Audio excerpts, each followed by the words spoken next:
Yo! Tara, luto tayong crispy pata. Yung parang chicharon pag ginuhuya mo, lumalagotok.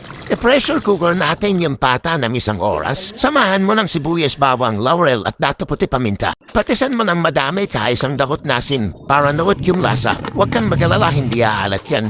Dapat malambot na malambot ang pagkakaluto ng mga pata para makuha natin yung gusto nating texture sa crispy pata pag prinito natin. After natin mapakuluan, palamigin lang ito bago natin i-freezer ng 30 minutes. Ahiran muna natin ng suka at toyo bago natin prituhin.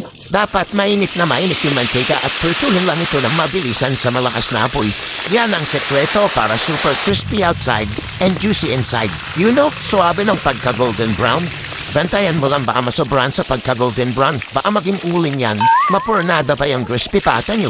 Ayos na to mga bossing at magpiplating na tayo. At syempre, bago tayo magpatuloy, pasupport naman ako ng mga video ko.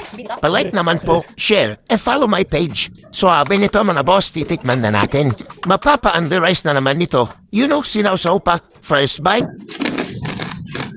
Grabe ang lutong. Kahit wala sausawan, malasa ito.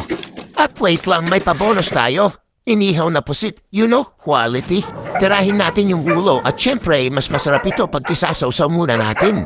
Kasarap pa ng sausawan. Sira na naman ang diet nito. Aroy, taratagay paalam.